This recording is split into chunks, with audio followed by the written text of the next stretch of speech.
Seja bem-vindo ao Direito na Prática, um programa que fala de direito diretamente com você. Hoje nós vamos falar sobre adoção. Segundo o Cadastro Nacional de Adoção, existem 46 mil famílias cadastradas e cerca de 9.600 crianças à espera de um lar. Por que, com tantas famílias cadastradas, ainda existem crianças disponíveis? Essas e outras questões você acompanha aqui, agora, no Direito na Prática.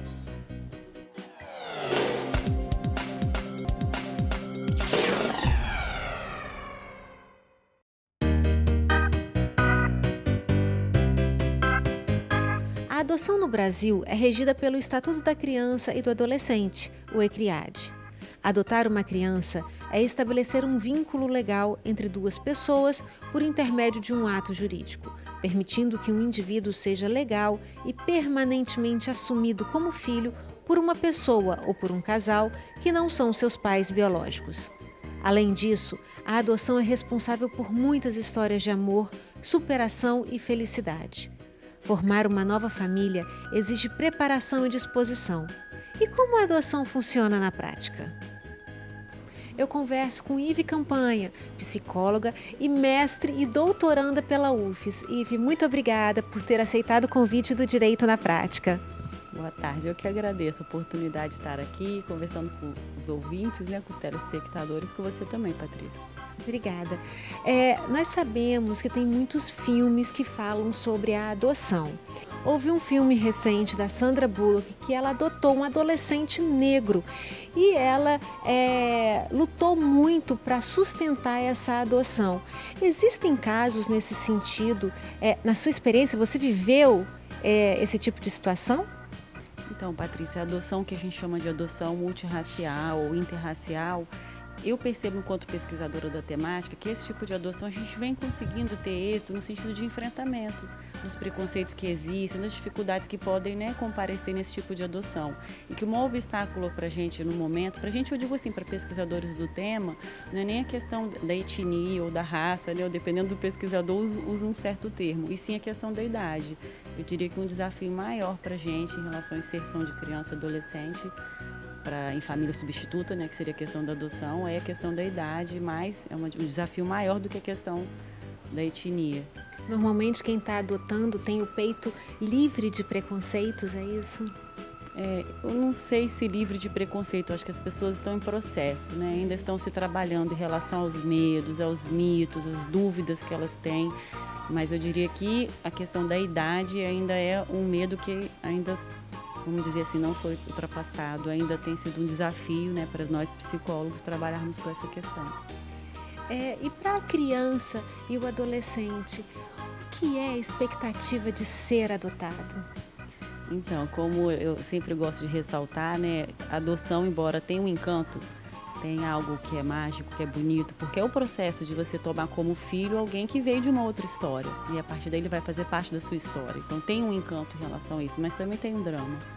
Se essa criança está numa instituição aguardando por uma família, viveu um drama. Qual drama? O drama de ter sido separada da sua família biológica, de não ter conseguido ficar na sua família, que toda a nossa luta é para isso, para que a criança possa ficar na sua família.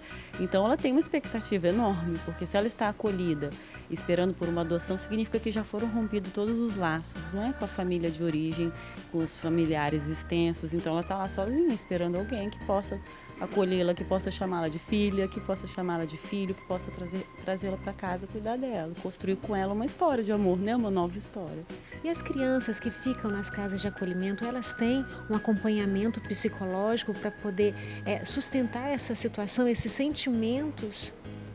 Vamos dizer assim, pela prerrogativa legal, sim, Toda casa de acolhimento tem que ter uma equipe mínima, então eu acho que esse é um direito que as crianças têm conseguido acessar, no sentido de existir equipes, de existirem equipes multidisciplinares para ofertar essa escuta, ofertar um acompanhamento, mas a gente vive no Espírito Santo. As pesquisas mostram isso, não só no Espírito Santo, no cenário nacional, de uma precarização das políticas públicas em relação a isso, porque a gente vive um momento também social doloroso, Então a gente tem abrigos com muitas crianças, a gente tem dificuldade da equipe técnica em como é que se diz, em prestar um serviço, né, de qualidade, de cuidado, de singularidade, porque se é uma equipe reduzida e a gente tem casas com muitas crianças, né, é um desafio também maior para a equipe técnica.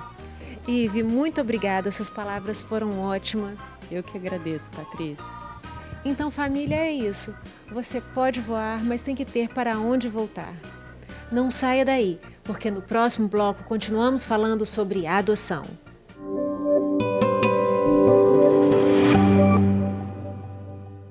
Direito na Prática, com Patrícia Botti. Oferecimento FDV, a Faculdade de Direito de Vitória. Taliev Gastronomia, a sua refeição saudável. SA Ambiental, prestando serviços especializados e atuando para um meio ambiente sustentável. E Centro de Evolução Profissional CEP, 22 anos preparando vencedores.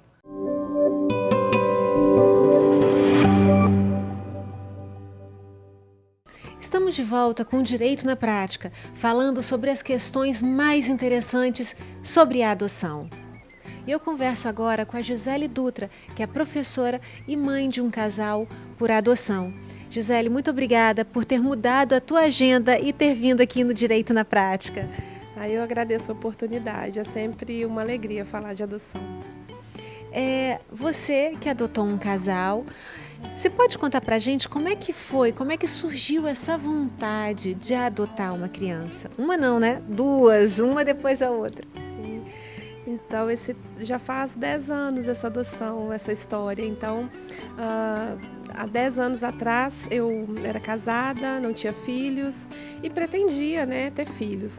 Só que por questões de trabalho, questões profissionais, eu sempre adiava a gravidez, E aí, num desses anos em que a gente faz um planejamento e eu sempre acabava optando pelo trabalho, eu decidi entrar num programa chamado Apadrinhamento Afetivo.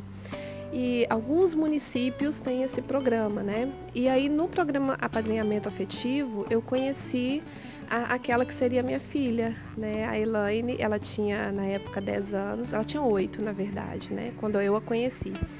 E aí, esse programa, ele possibilitou que a gente tivesse um contato. Há 10 anos atrás, as informações acerca da adoção e das crianças abrigadas eram muito escassas, né? Eram pouquíssimas informações. Então, eu entrei no programa com o interesse de apadrinhar uma criança e fui conhecendo a realidade dessas crianças, fui me envolvendo cada vez mais com ela. O que é apadrinhar especificamente? Porque a gente fala, mas eu acredito que o telespectador não saiba. O que é apadrinhar? O programa de apadrinhamento afetivo, ele é desenvolvido em alguns municípios para possibilitar aquelas crianças que estão institucionalizadas, principalmente as maiores, né?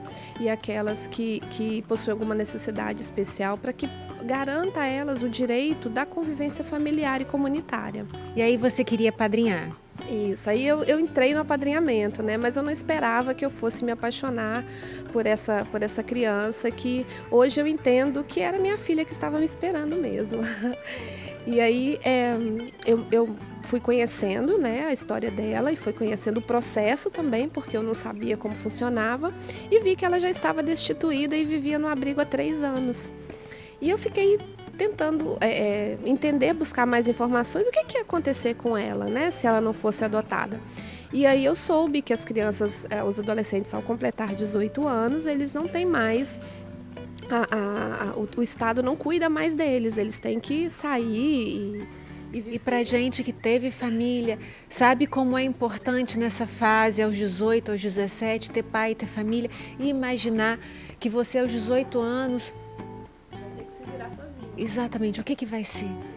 O que vai acontecer? Essa é a grande questão. E você, vivendo esse questionamento, olhou para a Elaine e se apaixonou. Exatamente. E assim, não foi por causa disso, mas ao compreender essa situação, isso tornava mais evidente o que eu sentia por ela, porque hoje a gente fala que para adotar, você não adota para fazer uma caridade, você não adota para fazer o bem, você adota para ser mãe, você adota para ser pai. E como é que foi você, depois de passar por todo o processo, tê-la em casa, porque antes ela te chamava de tia, não devia ser uma tia e tal. E aí depois de passar de tia para mãe. Foi um processo mesmo, assim. E com o Cauã foi mais tranquilo, ele tinha 3 anos, então ele assim, foi muito natural, né? E engraçado porque ela viveu 6 anos na família biológica e 3 anos no abrigo, então não tinha, ninguém ficou na vida dela até aquele momento, né? Todas as pessoas passaram pela vida dela. Então era compreensível que ela não confiasse totalmente em alguém logo de cara. E aí foram mais ou menos assim, uns 2 anos de aproximação. Mas logo que a guarda saiu, era muito engraçado porque eu esperava muito ouvir essa palavra, né? E um desejo muito grande. E aí eu dizia para ela assim que ela poderia fazer isso no momento dela, né? Porque já faz 10 anos, mas eu sempre me emociono. Porque contar é reviver isso, né? Então, assim, era muito engraçado porque ela corrigia o Cauã, falava, não é mamãe, não é titia, é mamãe. Mas ela não conseguia falar. E aí, assim... Só que com o cotidiano, né, com os dias passando, a nossa vivência em casa, e aí fazendo as coisas juntas, um dia ela chegou da escola e a gente estava preparando o almoço, né, e ela me contando uma coisa da escola, ela falou, mãe, se aconteceu isso.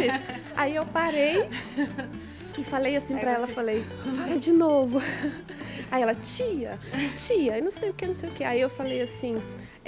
fala de novo, só um pouquinho. Aí ela falava e saía correndo pela casa. Eu corria atrás dela, brincava com ela falava de novo. Então foi uma maneira que eu encontrei dela conseguir, através da brincadeira, ela conseguir verbalizar uma coisa que era muito difícil para ela, né? E daí em diante, são mais ou menos 400 mães por dia. E ela, assim, ela se tornou uma amiga sua, porque essa confiança, ela foi construída, e a confiança que ela é construída, parece que ela é muito mais forte do que, de repente, uma imposta, não sei. Você teve um trabalho de conquista, né? Muito árduo. Então, assim, nesses percalços, nesses altos e baixos que a maternidade traz, em momento algum você teve dúvida ou arrependimento? Em nenhum momento. Nos momentos mais difíceis, eu sempre olhava para ela e é a minha filha que está ali. E se ela tivesse nascido de mim, eu ia fazer o quê? A mesma coisa. Gisele, muito obrigada. Realmente foi emocionante. Eu tenho certeza que a Elaine Cristina, ela é uma privilegiada por ter encontrado você. O Cauã também. Os adotantes são pessoas especiais, os adotados também são especiais. Vamos batalhar dentro do seu grupo, né? Que eu tenho um grupo de adoção para que realmente os direitos das crianças sejam resguardados. Eu lhe agradeço muito toda a disponibilidade. Eu que agradeço a oportunidade de falar de adoção. Eu costumo dizer que nós pais é que somos privilegiados por encontrar os nossos filhos e por tê-los junto da gente. E dá um sentido também à vida, né? Outro sentido, outra motivação para viver. E agradeço, convido a todos, né, para conhecer o Grupo Raízes e Asas. É uma organização civil, né? Nós estamos nas redes sociais, na verdade. Então, tem a página no Facebook, que é GAA Raízes e Asas, e no Instagram também, GAA Raízes e Asas, que é Grupo de Apoio à Adoção. Então, por lá nós conversamos, a gente compartilha a data e o local das reuniões, né? E todos são bem-vindos, não só pessoas que já adotaram, mas pretendentes e pessoas interessadas pelo tema. Muito obrigada. Eu que agradeço. Nós vamos agora para um rápido intervalo. Fique aí, porque nós voltamos com muito mais.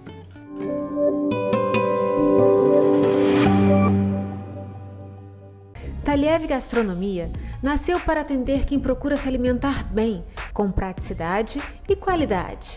Oferece café da manhã, almoço e grande variedade de saladas, wraps, congelados, sucos e lanches da tarde. Aberto de segunda a sexta, o Taliev Enseada tem delivery para quem quer receber delícias em casa ou no trabalho. Alimentação saudável para o seu dia a dia é no Taliev Enseada. Venha conferir!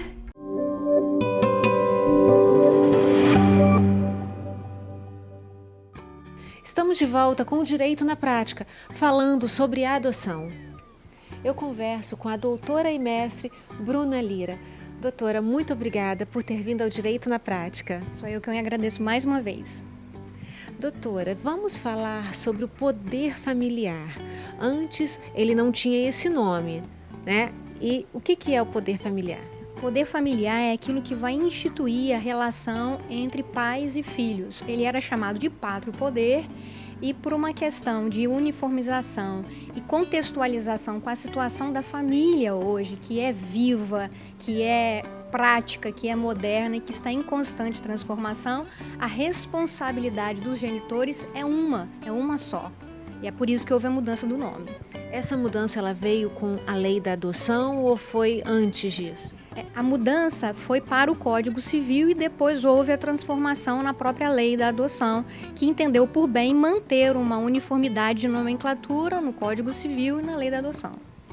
E esse poder familiar, ele é mantido quando uma criança ela é adotada, ela é mantida da família originária ou não? A questão do poder familiar é uma estabilização desde que a criança nasce. Ela nasce numa família de origem, uma família chamada natural, e esse poder deflui dessa relação de ascendente com descendentes. Depois, se por algum motivo essa criança sofre algum problema com a família, algum abuso, alguma questão que venha gerar uma instabilidade nessa relação, comprometendo a segurança dessa criança, então esse poder ele vai ser rompido por meio de um instrumento jurídico, juridicamente falando, chamado destituição do poder familiar. Essa ação de destituição, como é assim chamada, ela é proposta pelo Ministério Público e ela tem por base atingir o melhor interesse dessa criança que está numa situação de risco. E o poder familiar, depois que ele é destituído da família biológica, é para sempre essa destituição? Sim, se for um caso de destituição do poder familiar com a consequência que é subsequente a essa destituição, que é a adoção cria um vínculo, esse vínculo ele não mais pode ser desfeito. Da mesma forma que quando uma criança nasce, é proveniente de uma origem biológica, o filho é para sempre. E se os pais não respeitam esse dever que tem para com os filhos, aí haverá a destituição. Do mesmo modo, no sentido comparativo, a adoção, quando feita, quando firmada, ela gera um vínculo ad eterno para essa nova família que surge. E essa criança ela vai para uma casa de acolhimento. Quantas casas tem aqui no estado? São várias casas por cada município. O interessante também, Patrícia, é que cada casa acolhe crianças com faixa etária distintas. Então tem o Centro de Vivência 1 aqui em Vitória, o Centro de Vivência outro, uma casa que recebe crianças mais novinhas, a outra que a faixa etária ela vai de 0 a 7 anos e uma casa só para adolescentes. Quando eles são adolescentes, uma casa só para meninos, outra casa só para meninas, para também organizar melhor esse procedimento a depender da necessidade da criança e do adolescente que ele se encontra. E esses adolescentes até os 18 anos, eles ainda têm expectativa de ser adotados? Eu acredito que a expectativa sempre há, porque eu gosto de ser não pessimista e sim otimista. É possível a adoção tardia, como muito se tem falado e se incentivado. Mas a chance dele ser adotado, a depender de determinada faixa etária, é mais reduzida.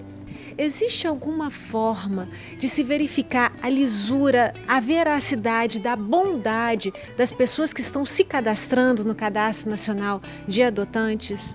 Sim, é por isso que existem fases e esse é o ponto positivo da lei. Não é qualquer um que bate lá na porta da vara da infância, eu quero adotar e aqui eu vim e eu quero escolher uma criança. Essa é a primeira questão que tem que ser colocada. A criança não é coisificada, Então, a questão é outra. A criança é protegida e uma família é encontrada para ela. Então, diante disso, esses pretendentes, eles têm que entregar documentação, eles preenchem um formulário, eles são recebidos por uma equipe multidisciplinar, composta por psicólogos e assistentes sociais. Eles passam por um curso de formação. Nesse curso tem um momento que faz uma visita a uma casa de acolhimento para eles entenderem a realidade. E só depois de passar por esse processo, o Ministério Público vai avaliar toda essa documentação. Aí sim, se for deferido o pedido, esses pretendentes de adoção, então, serão habilitados a serem futuros pais. E nós vamos ter aí algum evento a respeito de adoção. Quando é que vai ser? Com certeza, ainda não tenho data certa, mas vai ser no final de agosto e vai ser em comemoração aos 10 anos da Lei da Adoção, e o programa está muito convidado para participar e cobrir esse evento. Doutora, muito obrigada. Foi um prazer tê-la aqui conosco. O prazer foi todo meu. Nós vamos agora para um rápido intervalo. Fique aí, porque nós voltamos com muito mais.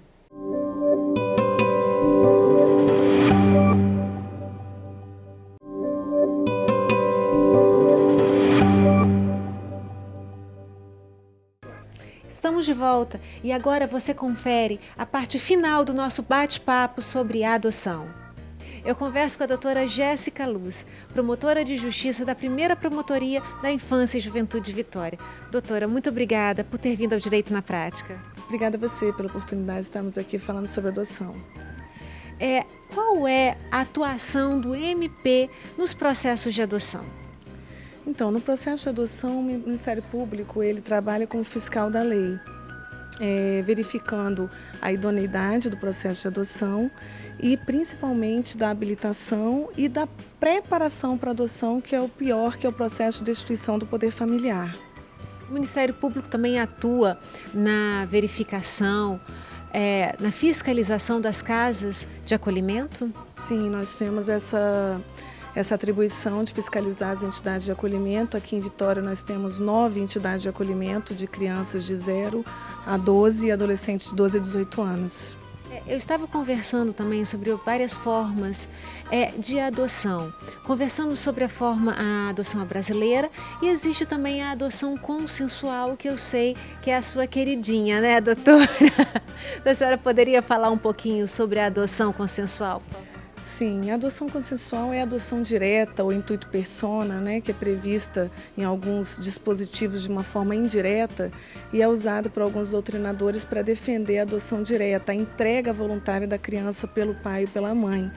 Mas nós, o Ministério Público e o Judiciário, o próprio Estatuto da Criança e do Adolescente, entendemos que a adoção direta e a adoção consensual, ela é uma adoção que não pode ser privilegiada, ela não pode ser aceita em todos os casos, justamente por poder ser uma fase para uma adoção irregular, uma adoção à brasileira ou irregular, uma fraude. O que é essa fraude? Vamos entender, porque a gente fala fraude irregular especificamente. Então, a adoção intuito persona, ela é quando o pai ou a mãe entrega a criança, mas essa entrega ela pode se dar de uma forma errônea. Por quê? Hoje existe um cadastro nacional de adoção com todos os habilitantes que estão lá previamente inscritos nesse cadastro, que esperam, de acordo com o artigo 50 do ECRIAD, do Estatuto da Criança e do Adolescente, um momento de serem contemplados com uma criança e aguardando o que a gente chama de fila. Se a gente defende a adoção consensual, a gente está ao mesmo tempo entendendo que pode passar na frente dessa fila, pode burlar todo um sistema que foi construído e a gente também pode facilitar a existência de uma adoção que não vai ser o superior interesse da criança, que vai ser uma adoção feita para o adulto e não para a criança. Hoje, para garantirmos a lisura e idoneidade de um processo de adoção, nós temos essa fiscalização por parte do Poder Judiciário, que o Ministério Público, de acordo com o parágrafo 13º do artigo 50, é o responsável pela fiscalização.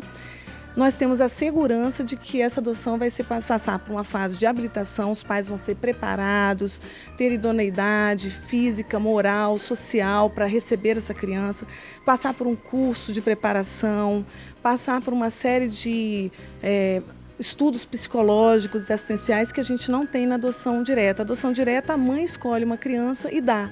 Quem garante que essa mãe que deu essa criança não está dando em troca de alguma coisa, em troca de dinheiro, que infelizmente é o que nós temos que combater, a venda de criança, a comercialização, o ganho de algum favor ou benefício para entregar uma criança.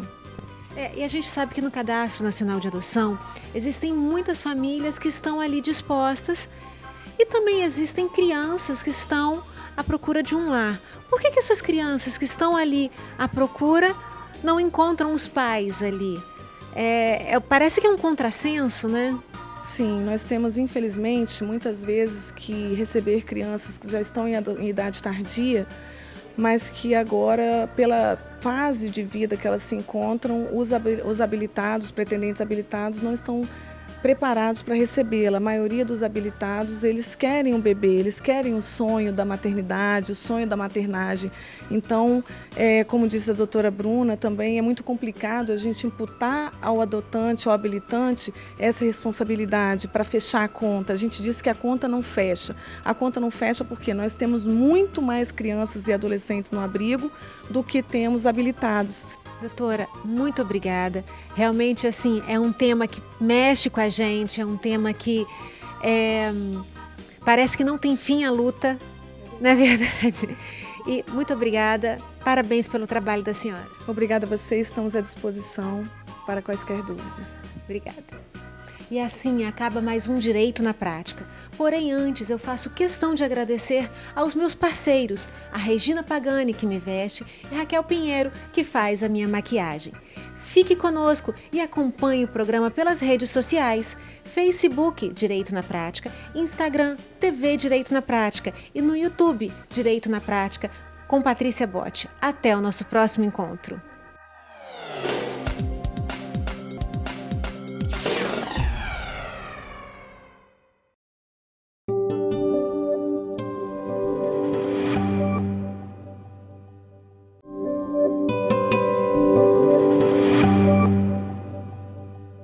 Direito na Prática, com Patrícia Botti. Oferecimento FDV, a Faculdade de Direito de Vitória. Taliev Gastronomia, a sua refeição saudável.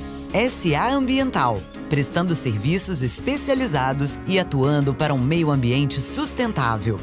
E Centro de Evolução Profissional CEP, 22 anos preparando vencedores.